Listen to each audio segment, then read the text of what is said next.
আসসালামু আলাইকুম। আজ আমি আপনাদেরকে বিয়ের জন্য কাউকে বশ করার একটা সহজ তান্ত্রিক তন্ত্রবিদ্যা দিব। এটা শুধুমাত্র আপনি কাউকে বিয়ের জন্য করতে পারেন। এটা ধরতে গেলে প্রেমিক-প্রেমিকার জন্য একজন অপরজনকে বিয়ে করার জন্য অস্থির উতলা করতে পারবে।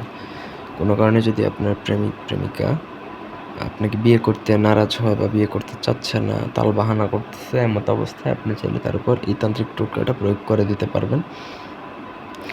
যদি প্রপার ওয়েতে আপনি প্রয়োগ করে দিতে পারেন তাহলে কিন্তু কিচ্ছা খতম, আর কিছুই দরকার নেই। তো এটার জন্য সবথেকে কঠিন একটা জিনিস লাগবে, সেটা হচ্ছে কুমারী মেয়ের যোনির রক্ত বা মাসিকের রক্ত দিয়ে ভোজপাতার মধ্যে স্ক্রিনে দেওয়া যে মন্ত্র ওম কামদেব নামের জায়গায় যাকে করবেন তার নাম বর্ষণ সাহা। এটা লিখে নদীতে ছাড়বেন গলা পানি পরিমাণ পানিতে নেমে।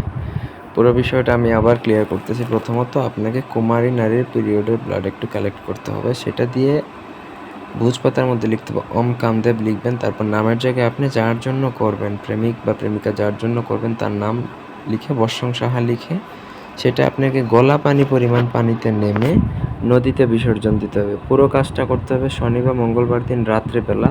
আপনি পিরিয়ডের রক্ত, এরপর হচ্ছে আপনার ভোজপাতা, এগুলো আগে কালেক্ট করে রেখে দিবেন। কিন্তু কাজ করতে হবে আপনাকে শনি মঙ্গলবার দিন অথবা অমাবস্যাতে। এই কাজগুলো করতে অনেক সাহসের প্রয়োজন, কারণ আপনি গলা পরিমাণ পানিতে নামতে হলে আপনাকে ভালোই সাহসী হতে হবে। আর দুমদাম নেমেও গেলে কিন্তু সমস্যা হতে পারে। আগে নিজের শরীর বন্ধ করে নেবেন।